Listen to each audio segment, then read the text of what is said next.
दोस्तों आज की इस वीडियो में हम मैथ्यू अर्नोल्ड जो एक प्रोमिनेंट राइटर हैं आपके एग्जाम के पर्सपेक्टिव से उससे रिलेटेड हम टॉप 20 प्रीवियस ईयर में यानी कि पिछले सालों में जो एग्जामिनर के द्वारा बार बार रिपीट किए हुए क्वेश्चंस है, बार बार एग्जामिनर ने रिपीट कर करके क्वेश्चंस को पूछा, उन क्वेश्चंस को आज की इस वीडियो में हम कवर करेंगे। तो एक भी क्वेश्चन को मिस नहीं करना है। तो चलिए वीडियो को शुरू करते हैं। तो हेलो दोस्तों, मैं हूं गौरव और आप देख रहे हैं अपना यूट्यूब चैनल टीचिंग बाय गौरव सर। तो आज की हमारी इस वीडियो का 61 क्वेश्चन है। ये 60 क्वेश्चंस की वीडियोज मैं ऑलरेडी बना चुका हूँ। वो वीडियोज अगर आपने नहीं देखी है उनका लिंक मैंने डिस्क्रिप्शन में दे रखा है, वहां से जाकर आप उन वीडियोज को देख सकते हैं अगर वो वीडियोज नहीं देखी है तो।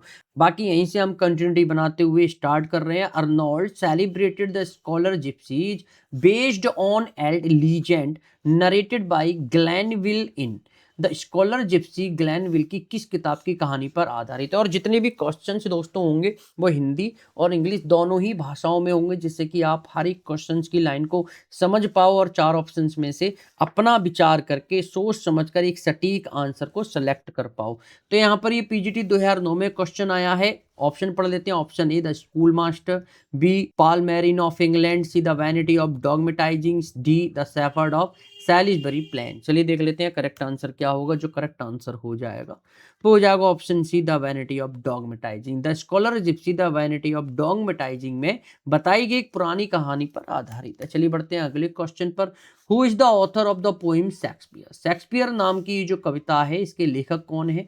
पीजीटी 2009 में ये क्वेश्चन आया है। ए टेनिसन, बी ब्राउनिंग, सी मैथ्यू अर्नोल्ड या डी वर्ड्सवर्थ। चलिए देख लेते हैं करेक्ट आंसर क्या होगा। जो करेक्ट आंसर हो जाएगा वो हो जाएगा ऑप्शन सी मैथ्यू अर्नोल्ड। चलिए बढ़ते हैं अगले क्वेश्चन पर। Matthew Arnold's Sohrab and Rustam is taken from a story from.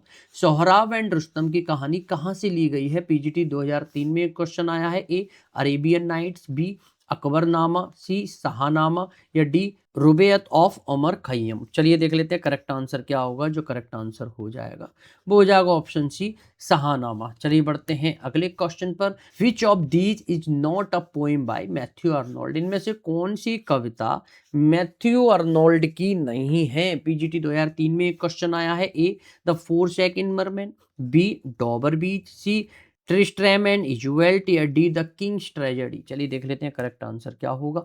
जो करेक्ट आंसर हो जाएगा वो हो जाएगा option D the Kings tragedy. ये किसकी है। ये है दांते ग्रेवियल रोजिटी की। इस बात को आपको ध्यान में रखना। पड़ते हैं अगले क्वेश्चन पर। In Matthew Arnold's Culture and Anarchy the term Philistines is used for. Culture and Anarchy नाम का ये जो वर्क है इसमें फिलिस्तीन शब्द किसके लिए है।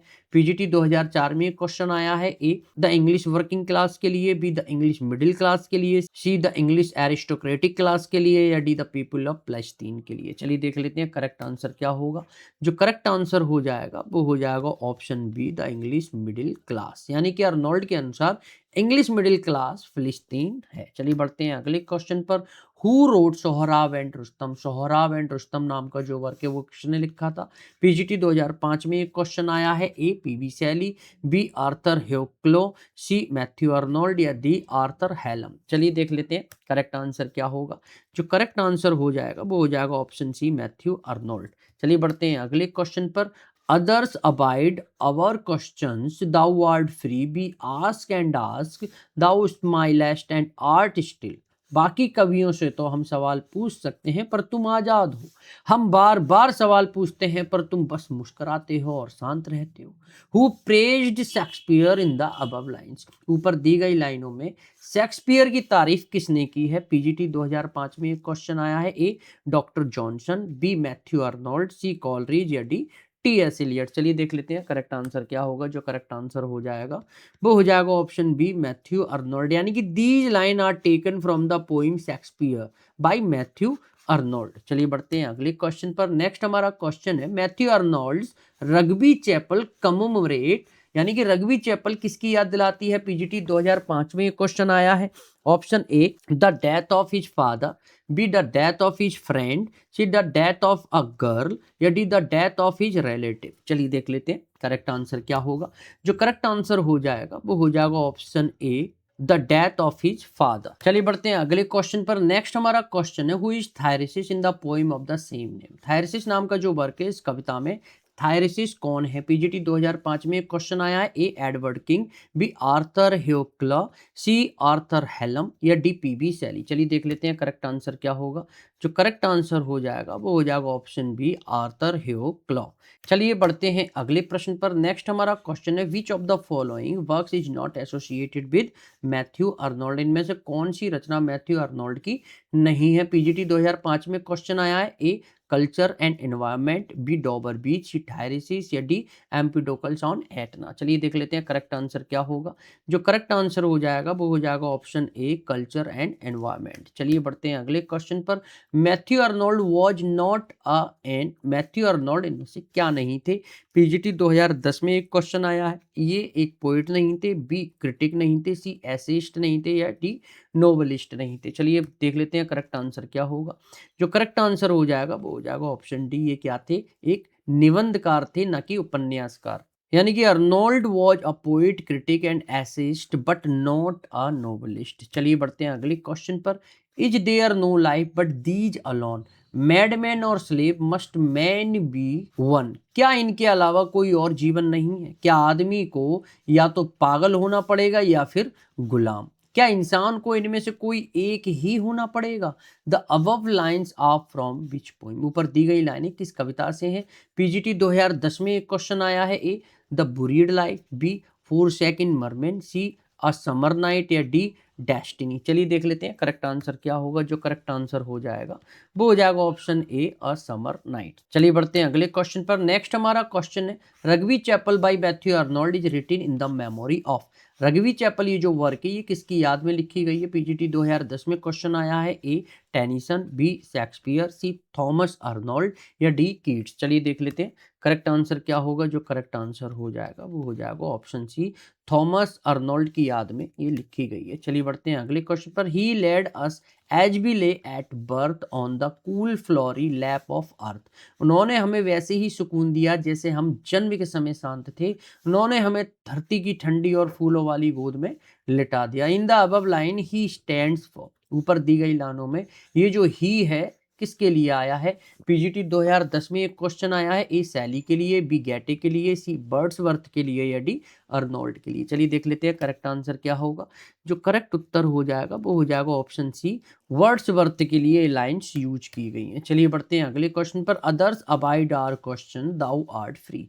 ये जो दाउ नाम का शब्द है स्टैंड फॉर, इन लाइनों में दाउ नाम का ये शब्द ये किसके लिए है? पीजीटी 2010 में प्रश्न आया है। ए टेनिसन, बी शेक्सपियर, सी बायरन या डी वर्ड्सवर्थ। चलिए देख लेते हैं करेक्ट आंसर क्या होगा। जो करेक्ट आंसर हो जाएगा वो हो जाएगा option B Shakespeare. In others abide our question thou art free, thou stand for Shakespeare. Okay चलिए बढ़ते हैं अगले क्वेश्चन पर। Who is the author of culture and anarchy. ये जो वर्क है इसके लेखक कौन है? जीआईसी लेक्चरर 2017 में एक क्वेश्चन आया है। ए राजा राव, बी जीवी सॉयसी, मैथ्यू अर्नोल्ड या डी जॉर्ज ऑरवेल। चलिए देख लेते हैं करेक्ट आंसर क्या होगा। जो करेक्ट आंसर हो जाएगा वो हो जाएगा ऑप्शन सी मैथ्यू अर्नोल्ड। चलिए बढ़ते हैं अगले क्वेश्चन पर। The function of criticism at the present time was written by.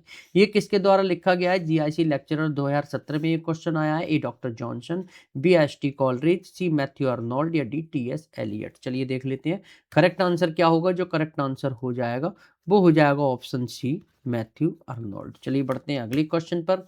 Next हमारा क्वेश्चन है Arnold's dash occurs in Persian history. Arnold की कौन सी रचना फारसी इतिहास की झलक देती है? झारखंड पीजीटी 2017 में प्रश्न आया है। A Sustam and Rustam, B Sohrab and Rustam, C Sohrab and Rohrab, D Dover beach. चलिए देख लेते हैं करेक्ट आंसर क्या होगा। जो करेक्ट आंसर हो जाएगा वो हो जाएगा option B Sohrab and Rustam. यानी कि सोहराब एंड रुस्तम फारसी इतिहास की शुरुआत करती हैं। चलिए बढ़ते हैं अगले प्रश्न पर। Which of the following characteristics describes the tone of Dover beach best. Dover beach की टोन को कौन सा शब्द सबसे अच्छा बताता है? एलटी 2018 में एक क्वेश्चन आया है। A enthusiastic, B hopeful, C pessimistic या डी ट्रैंक्विल। चलिए देख लेते हैं करेक्ट आंसर क्या होगा। जो करेक्ट आंसर हो जाएगा वो हो जाएगा ऑप्शन सी पैसिमिस्टिक। यानी कि निराशावादी, पैसिमिस्टिक शब्द जो है डॉबर बीच की टोन को सबसे अच्छा बताता है। चलते हैं इस वीडियो के अंतिम प्रश्न पर। क्वेश्चन है हमारा मैथ्यू अर्नोल्ड रोट खाली जगह which is a great exposition on culture. Arnold ने संस्कृति पर कौन सी महान रचना लिखी थी। झारखंड पीजीटी 2017 में एक क्वेश्चन आया है। A culture and anarchy, B culture and monarchy, C culture and anarchy and monarchy, या डी रिलीजन एंड कल्चर। चलिए देख लेते हैं करेक्ट आंसर क्या होगा। जो करेक्ट आंसर हो जाएगा वो हो जाएगा option A culture and anarchy, Arnold द्वारा संस्कृति पर लिखी गई एक महान रचना, यानी कि culture and anarchy is the great exposition on culture by Matthew Arnold. तो इस तरीके से दोस्तों हमने कम समय में मैथ्यू अर्नोल्ड के प्रीवियस ईयर के पुराने समय में जो एग्जामिनर ने रिपीट कर करके क्वेश्चन पूछे हैं उनको कवर कर लिया है। आशा करता हूं ये वीडियो आज आपके लिए बेनिफिशियल रही होगी। तब भी कोई कंसर्न या प्रॉब्लम है तो नीचे मुझे कॉमेंट करके बता सकते हैं। अगली वीडियो में आपसे दोबारा से मुलाकात करते हैं। तब तक के लिए thanks for watching this video.